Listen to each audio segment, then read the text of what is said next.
Your Honor, I ask the court to remember that behind this case is a real child, a baby who was frightened, abused, and betrayed. I ask the court to fully understand the deep, lasting harm that this has caused to Olivia and our family. Yes, Your Honor, the state would offer the pre-sentence investigation report completed by Ms. Wendy James as an exhibit to this hearing. All right, any objection? You will turn on that microphone there at the table, whatever, that'll help us to make sure we're on the record. So. I'm David Rabin, co-counsel. Introduce myself. We're just going to reserve objections to the end of the hearing. Any objection until the report is reserved, so we'll mark that report as Exhibit 1. It is in the... We'd ask that Your Honor incorporate the proof from the trial into this hearing today, and we would call Ms. Macy Hyde. Yeah, I pulled some of those things out, so that they... You'll come right up here, please, ma'am. Good morning, ma'am. Good morning. Could you please state and spell your name? Macy Hyde, M-A-C-Y-H-Y-D-E. You're the mother of Olivia. And have you prepared a victim impact statement today that you'd like to read? Yes, sir. With your court's permission, I would ask her to read. All right. Your Honor, my name is Macy Hyde, and I am the mother of Olivia, the child who has been deeply harmed in this case. There are no words to describe what it feels like to realize your baby has been harmed by the very person you trusted to care for her. When I first saw the bruises on Olivia's little arms, I felt a mix of confusion, fear, and indescribable pain. I had trusted Sarah with the most precious thing in my life, my daughter, and that trust was shattered. I am here today to share the profound and lasting impact the defendant's actions have had on my daughter, on our family, and on me as her mother. Since the abuse, our lives have been consumed by emotional turmoil, fear, and uncertainty. Olivia, though too young to fully understand what has happened, continues to suffer the effects. For months after the incident, she woke up screaming in the night. She had panic attacks and was showing an overwhelming fear of sleep. Putting her down at naps and bedtime became an emotionally charged ordeal. Even a year after the abuse, she still exhibited signs of trauma. We had to seek play therapy because she refused to let us touch the backs of her arms. And she displayed concerning behaviors during play, acting out as a student or a teacher, which hinted at her distress. A simple touch in the wrong place could trigger a meltdown, with Olivia begging us not to touch her that way, as if she was reliving the horrors. As a mother, the emotional turmoil has been unbearable. Every day, I live with the constant anxiety that my children may be hurt again, fear that grips me every time I drop them off at school or leave them with anybody other than myself. Things that once felt routine, like school drop-offs, babysitters, and playdates, are now moments of intense dread and second-guessing. I regret deeply that I took Olivia back to Sarah the day after the abuse. The guilt that haunts me for that decision weighs heavily on my heart, and I still to this day struggle to forgive myself. After watching the trial videos, my husband and I experienced nightmares, uncontrollable tears, and unable to shake the images from our minds. We both sought therapy to cope with the trauma, including EMDR, to help erase the haunting memories. Rewatching the footage in October just reopened old wounds, bringing back intense pain and the memories of that time. Our daily life has been irrevocably changed. My children have become more cautious, and I have become hypervigilant. Every change in behavior raises a red flag in my mind. The fear I now carry is not a life that I ever imagined for my children. Yet it is our new reality. This summer, I struggled to send our son to daycare after we moved. The anxiety becomes so overwhelming for me that I almost pulled him out after just 3 days of being there, fearing the worst from what had happened to Olivia. Thankfully, Olivia is now in a school environment with teachers whom I trust, but the fear remains. I still scrutinize every detail of her day. I overanalyze every situation, and I am constantly on alert for any signs of distress, whether it's just a bruise or a change in behavior. The trust we once had in the world around us is shattered. Sending my children to school or leaving them in the care of others now feels like a risk that I cannot fully bear. The ripple effects of this trauma has permeated every part of our lives. I am deeply concerned about the long-term emotional scars that she may carry. I wonder how this experience will shape her sense of safety, her relationships, and her future. No parent should have to question whether their child will carry lasting pain from something that they never should have had to endure. I also understand that the fear and the anxiety that I live with will not disappear overnight. This trauma has fundamentally altered me, both as a mother and as an individual, and I am no longer the person I was before the abuse. I am forever changed. Your Honor, I ask the court to remember that behind this case is a real child, a baby who was frightened, abused, and betrayed. I ask the court to fully understand the deep, lasting harm that this has caused to Olivia and our family. She deserved to feel safe. She deserved to be protected. Instead, she was harmed in a way that no child should ever be harmed. The consequences of this abuse will affect us for far longer than this legal process. I thank you for allowing me the opportunity to share the impact this trauma has had on our lives, and I hope the court's decision reflects the gravity of the suffering and the fear that my family continues to endure. We'll mark that as an exhibit next in order, which would be 2. Your Honor, other than that, the state would ask to rely on the written memorandum that was submitted, and we would reserve argument for the end. All right. That's the state's proof today. Does the defense wish to offer proof? Good morning, Mrs. Fuson. Good morning. State your name for the court, please. My name's Jennifer Fuson. And you are the mother of Sarah Fuson, is I that am. right? I'm Sarah's mom, yes. And where do you live? I live in Woodlawn, Tennessee. I've lived there my entire life. And how are you employed? I'm a school teacher, elementary school teacher. How long have you been a school teacher? And this is year 28. Describe your relationship with your daughter, Sarah. When Sarah was born, she was the biggest gift in our life. We just enjoyed, she was the sweetest child. She gained the nickname Sweet Sarah. Everything about raising her was a joy to me. She was actively involved in so many activities and so many things. We were actively involved in our church, and one of the greatest blessings was she was baptized at age 7. And that gives me lots of comfort. If you would describe for the judge the impact that this prosecution and trial has had on Sarah. The impact it has had on Sarah is great. From the beginning, there was an immense amount of media and social media coverage because of who her father is. This caused extreme embarrassment and shame. I knew that day, January the 10th, when I came home from work and heard what Sarah's account, that very confident, independent girl that we knew and raised was gone. As time went on, she felt that life had no meaning and like she had a gorilla on her back. She attempted suicide.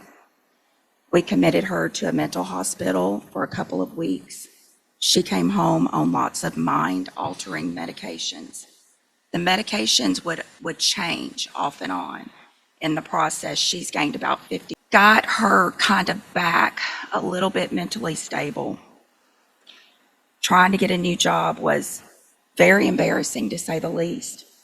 She would attempt one after another. With the charges on her record, it would come back when they did a background check. So she would get fired. And some of those firings were very, very humiliating. During this period, I made sure Sarah was with me or someone at all times. I did not feel safe leaving her by herself. Everything is worrisome and extremely painful. Finally, she landed a job. She made friends and she started thriving. But we knew this trial was looming over us. And we were not going to get through this unscathed. Her anxiety was eating her up. The girl that you saw in court during the trial was ridden with anxiety and was not the same girl that I raised. The amount of pain all of this has caused has been a very heavy burden to live with and to carry, and we will continue to live with and carry this. Is there anything that you would like to say to the Hyde family? Yes, I would. I've wanted to speak with them from the very, very beginning. I am so sorry for all of your pain and all of the trauma and all of the mistrust in society that this has caused you. I've tried. I wanted to from the very beginning to reach out. I was advised not to. I even wrote you all a letter, and I know it wasn't given to you. We do not, as a family, condone what Sarah did that day. We don't, but we do love our daughter. And just as you see, anything your children do in life, you try your best to raise them and support them and get them through the hard things in life. I do know that Sarah did not go to work on January the 9th, 2023, thinking she was going to harm a child. Also know that Sarah did not think her actions at the time were hurtful. It was only when she saw herself on video that she thought, yeah, that was rough. Sarah was raised in a home of public servants. She only wanted to serve others. She reverted that day back to the daycare training at nap time. She should have never, ever, and no one should ever work in a daycare where you are enclosed in a room with lots of children by yourself. Daycare system needs a big overhaul. Lots of training, lots of supervision. And there should always be more than one adult in a class, regardless of the number of children in that room. Regardless of everything that you guys have been through and what we have been through, Sarah is not a throwaway person. She is kind. She is generous. She is loving. As her family, we need her. We depend on her. And we will have a big hole at our table and in our hearts until she is returned home to us. Thank you. Those are my questions. Thank you, ma'am. You may step down. Defense have any other proof? All right, an allocution statement will be allowed, so she'll need to come to the podium, or actually come to the witness stand. So you don't have to be sworn. This is an unsworn allocution, which you're allowed to make a statement without having to be placed under oath. So. Good morning. Go forward with your statement. I want to start by apologizing to Ms. James, the probation officer, about my comments about the case. I was still adjusting to jail and was going through a difficult time. That's not how I feel about the case. I never intended to hurt Olivia. I had been working at Tylertown for 6 months when this happened. I loved my job, I loved the children, and I got along very well with the staff. I used to look forward to going to work every day, to be with those children and be in the environment. I was always alone with 6 children in my classroom. Sometimes it was difficult to give one child the attention they needed when I had 5 others to care for. I find myself hurrying and multitasking all the time. It was also hard to give the new children the attention they needed to transition into the toddler room. I didn't realize I was being rough with Olivia in the moment. I recognized that I was rough with her and regret my conduct. To Olivia and her parents, I am so very sorry that this happened and what this has put your family through and the trauma that Olivia had to go through. If I could go back and make this right, I would have been calm and gentle as usually I was and not rough. I love children and animals, and it is not in my nature to be rough. I hope someday that Olivia and her family can forgive me and we can move past this. I want to thank my parents and my family for supporting me and standing by me through this very difficult process. Thank you. Thank you, ma'am. You may step down. We do not have any additional. State have any rebuttal proof that we wish to offer? All right, I'll hear you in argument. You wish to make any argument?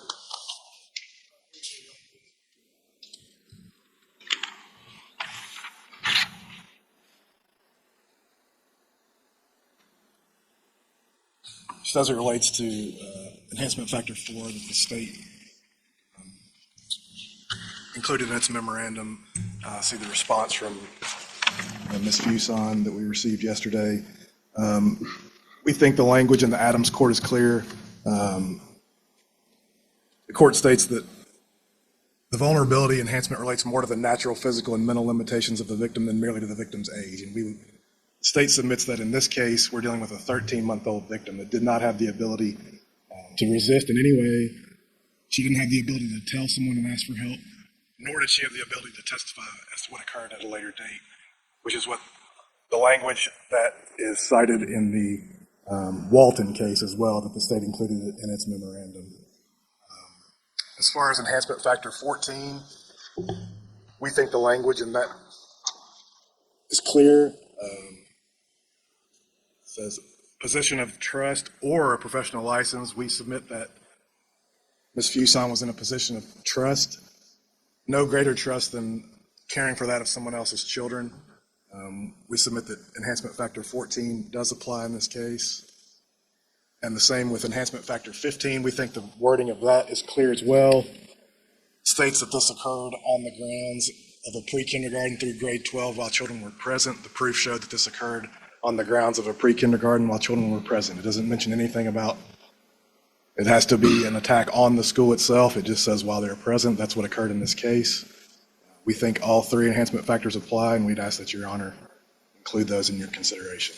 Good morning, Your Honor. Good morning. Fielded along. Sentencing spread for Class A felony. I know there's another. We're here to talk about the Class A felony. That's the sentencing spread is 15 to 25 years. The recent amendments to the law that apply in this case, it is a 100%. There's no parole. There are no credits served every day. My position is pretty simple. The government's pleadings say they want a sentence more than 15 years. They haven't said what number they want, but they want it more. I think that a sentence of more than 15 years is brutal, unnecessary, and consistent with the sentencing law. I want to think about 15 years for a minute. Everybody on this side of the table went to college, most of us. 4 years, 15-year sentence is 4 times being in college. You put it in real terms of spending time, it's forever. College was an education, and for most of it, it was having a good time. Being in prison for 15 years is being locked up in a cage. I was at the penitentiary at the women's prison 4 days ago. Barbed wire everywhere, silent as a tomb. Throw sentences around like candy anymore. There's no such thing as a mid-range sentence to make everybody happy at one end or happy at the other end. We are talking about real years here. State sentencing memorandum focuses on the aggravating factors, which I'll address in a moment. But there are other important parts to the sentencing statute. It's no secret that I served on the Sentencing Commission and was vice chair of the Sentencing Commission for years. Sentencing Commission was necessary because our statutes were in horrible disarray. Sentences were completely out of whack, and we wanted to bring some order to things. So let's talk about the vulnerability of the victim. It is an element of the crime. The element of the crime was enacted as Haley's Law back in 2025 when they enhanced it by children under 8 who suffer severe. That's the point of it. To say that this child was severely injured or whatever is an element of the crime. There's no other way to talk about it because they had to prove severe injury.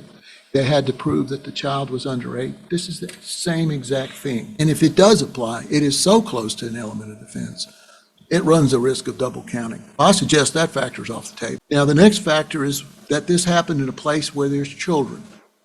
It duplicates the position of trust factor. She had to be there if she's in a position of trust to be a daycare operator. She had to be there for this thing to have even occurred. That particular enhancement factor is designed specifically. We read it common sense of people that go to schools and have school shootings and harm the school as an entity. That's the whole point of it. It's an absolutely appropriate enhancement factor. Totally. Because if some person shows up at a school and starts shooting the place up or committing violence in a school where there's kids and stuff, of course that needs to apply. That's not what happened here. The aggravating factor needs to be read with a dose of common sense. That's the whole point of it. That's why it's there. And it duplicates the position of trust factor. So I suggest that's off the table. It's just not applicable here. And if it is, it's de minimis because it's not what it's designed for. And then we talk about the position of trust. She was not licensed.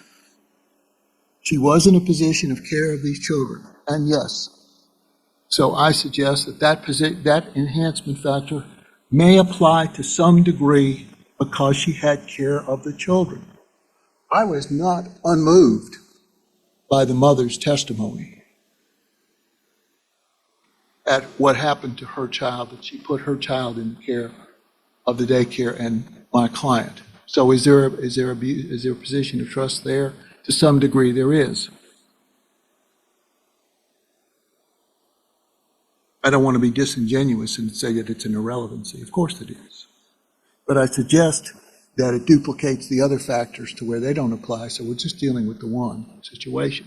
But think about, this offense could not have occurred unless she was in that particular position.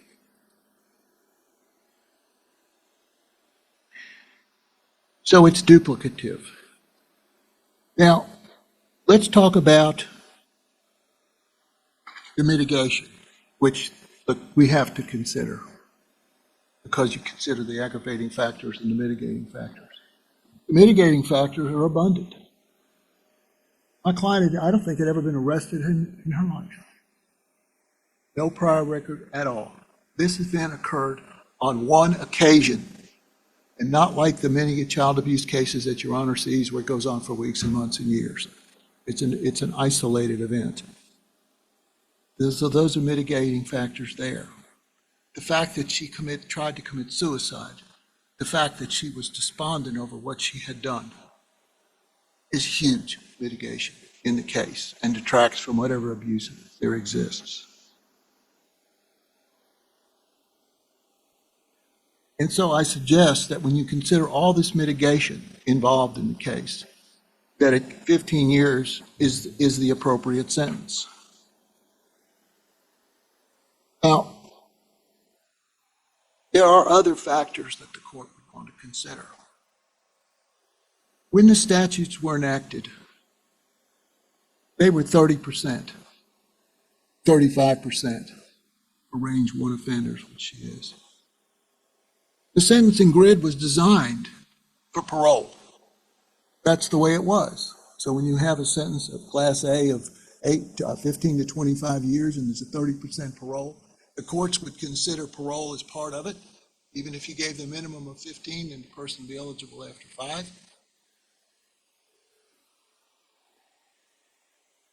But now the sentences are at 100%. The sentencing mindset that we had 5 years ago isn't applicable today.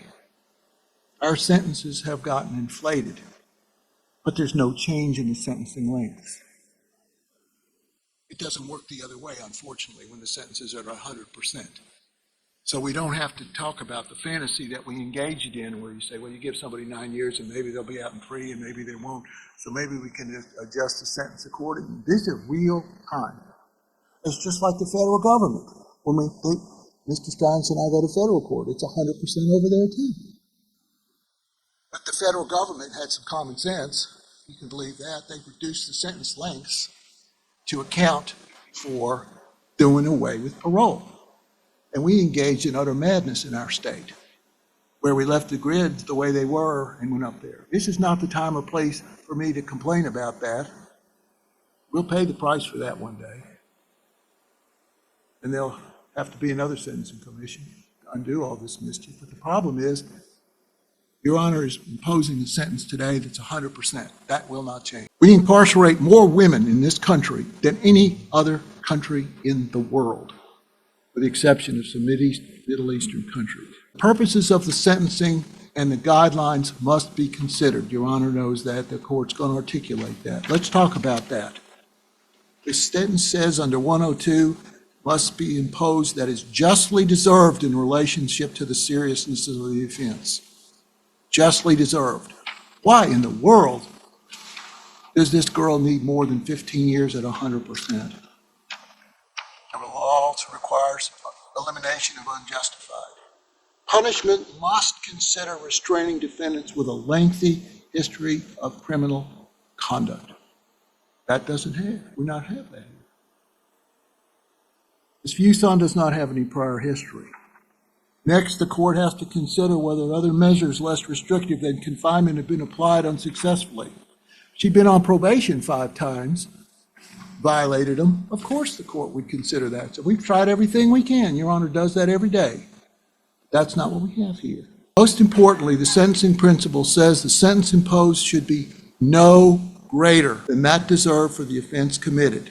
That's the so-called parsimony provision. The least possible sanction, no greater than that deserved. We have to balance it. Why in the world should this woman deserve more than 15 years in hard labor in prison? In 15 years, Your Honor, nobody's going to care or know.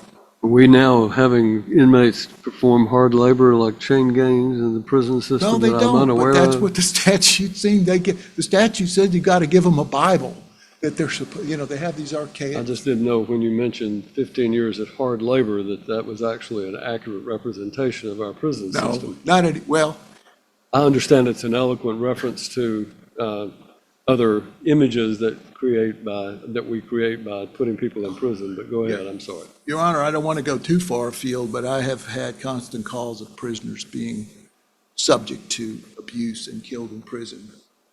I understand that prison is not a pleasant experience. It's, without using profanity in the court, it's heck on earth. It's a terrible place. It may not be hard labor per se, but it's a hard life. People are extorted like crazy. Anyway, but I mean, the original statute says you got to give them a Bible and you're supposed to do all that, but it's not a good place. It's a terrible place. So I suggest the least severe measure is 15 years. Now, I want to talk about the offense a little bit. I wasn't here for the trial. The offense is aggravated child abuse. It's the one offense that's required to commit knowingly. Now, knowingly, we know what knowingly means for murder. We know what knowingly means for most offenses. You mean you have to intend the result. Child abuse can be committed effectively in a reckless mens rea because it's objective and subjective. You're aware that you're hurting the child, or you should be. That's the definition of knowingly. We have a separate definition of knowingly for child abuse. So if she said, I did not knowingly intend to harm this child, that's true, but she did nevertheless. But she was acting in a reckless way because the statute said should have known. And should she have known that she was harming this child? I suppose so. But I suggest this is much different than the child abuse cases that Your Honor sees, where the child is being shaken all right to the point of death. And they know what's happening, and they intend to harm the child that she didn't intend to harm. I suggest that should be weighed in the balance as well. It doesn't diminish the pain that the parents feel, but it's not the intentional crime. Now, let's talk about 4035-210. It says that the minimum sentence within the range of punishment is the sentence that should be imposed because the General Assembly set the minimum sentence for each felony class to reflect the relative seriousness of each criminal offense of classification. That's what it says. The minimum sentence should be. Is child abuse, aggravated child abuse, serious? Absolutely. But the statute puts it 15 years for that because it's serious. But that's what the statute says. And then you weigh the aggravating and mitigating factors. But I suggest that this is not that complicated. That's what the statute says. It's the minimum sentence. That's what the legislature said. Then you have to consider how long a defendant's going to serve before becoming eligible for release. 4035 says the court must place on the record the estimated number of years and months the defendant will serve before becoming eligible for parole. It's the truth in sentencing. So when you impose a sentence, you say, well, everybody, we think she'll be eligible for parole after 30% or 40%. You have to consider that and tell everyone it's 100%. Consider that as well. And then you have to consider the evidence on the pre-sentence report and the strong R. What is a strong R? It is a risk assessment. This risk assessment is low. That is a factor the court's required to consider by, is she a threat? No, she'll never work in a daycare center ever again in her life. She'll never be near children in the rest of her life. Impossible. Her risk is low. Is that a mitigating factor? Of course. If it was high, the state would be up here saying and waving it around. They're not. This is not an issue of how tough we can be or what it looks like or making one side happy. Let's look at the person as an individual and ask what is deserved. Locking this woman up in a cage for more than 15 years, I suggest, the state suggests, their position is unconscionable, inconsistent with notions of mercy. And please do not think that the government will come back up here and say, well, what's another daycare worker going to say? Well, I can abuse this child all I want because I'll just get the minimum sentence of 15 years at 100%. They're not going to say. Deterrent effect of imposing sentences diminishes to insignificance after 5 years. Any sentence of more than 5 years, except for maybe for murder, the deterrent effect doesn't have any more effect than that. The numbers become unreasonable, have no added deterrent effect. So why say 16, 17, 20 years that we're going to deter this sort of behavior? 15 years will deter any human. For all those reasons, I'd ask, this person here is a human being. These laws were designed to reflect a sentence for her. The indictment is the state of Tennessee, and the court is the arbiter of what that sentence should be. That's why we have judges. Sentencing guidelines are advisory, but at the end of the day, it's a very human experience. 15 years at 100%. I never thought I would stand in a courtroom in this state and say that such a thing. That's where we are today. No sentence more than 15 years is deserved, and would be inconsistent with the rest of the guidelines. And I thank you, Your Honor.